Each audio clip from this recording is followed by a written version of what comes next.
La dynamique économique des Bamileke, leurs ressentiments et préjugés. Comment expliquer leur réussite économique? Essentiellement à travers la reconnaissance de l'individu comme facteur intangible des créations, des richesses et l'échange des propriétés comme seul moyen légal et légitime pour s'enrichir. Les Bamileke sont incontestablement parmi les groupes ethniques ayant une importance significative au Cameroun. Les ressortissants de cette ethnie composite sont visibles sur plusieurs secteurs stratégiques de l'économie camerounaise. On les compare ainsi aux Japonais d'Afrique.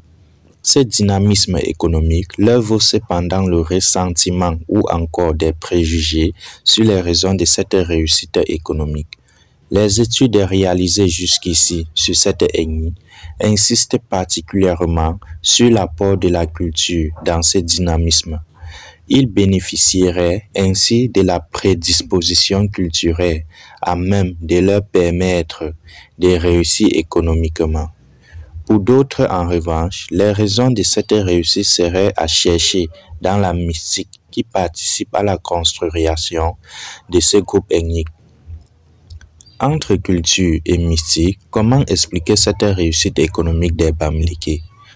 Les raisons de la réussite économique du Bamileke peuvent être expliquées à travers la reconnaissance de l'individu comme facteur intangible de création, de richesses et l'échange de propriétés comme seul moyen légal et légitime pour s'enrichir.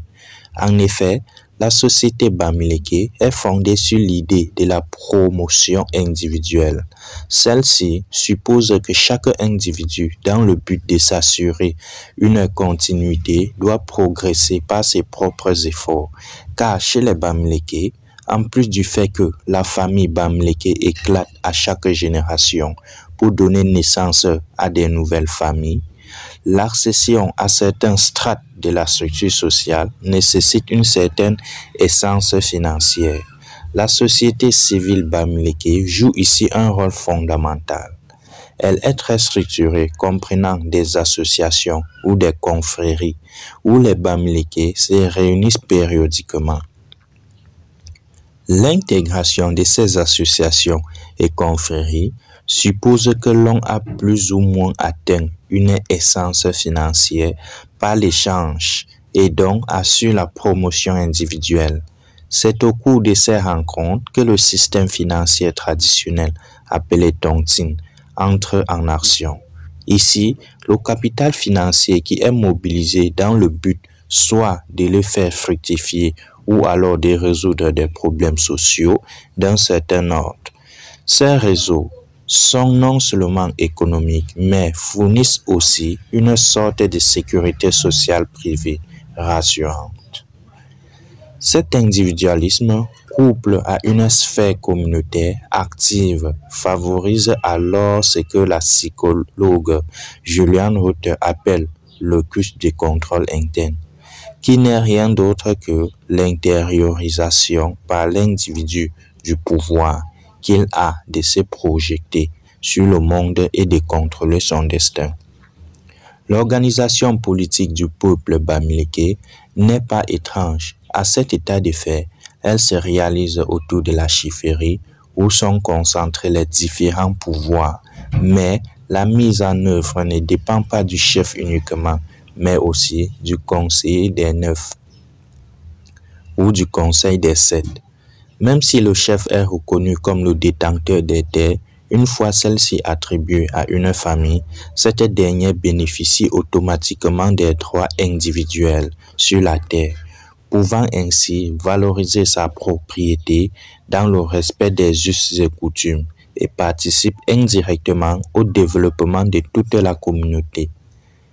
De ce fait, chacun sait ce qu'il peut entendre dans ses relations avec les autres membres de la communauté et attendre de la chefferie l'interdiction à autrui d'empiéter sur sa propriété, une forme d'état de droit.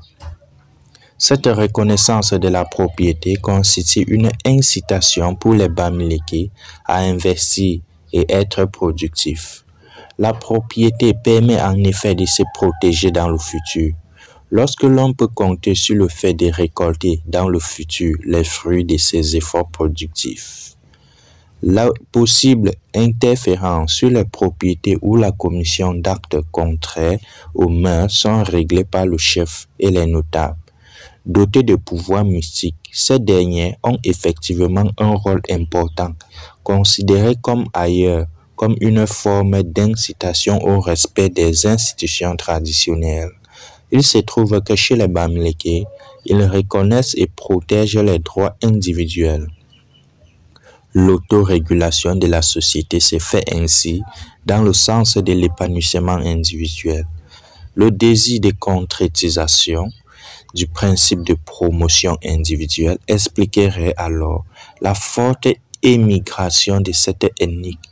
La rareté des possibilités ou des opportunités présentes ailleurs pousse les Bamileke à traverser les frontières de leur région d'origine.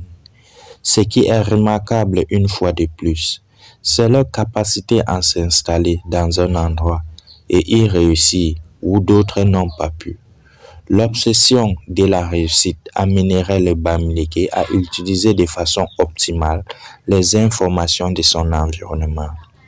La connaissance du temps et du lieu, au sens de FA, c'est-à-dire des opportunités de profit, afin de démarrer une activité économique qui, au final, connaîtra du succès.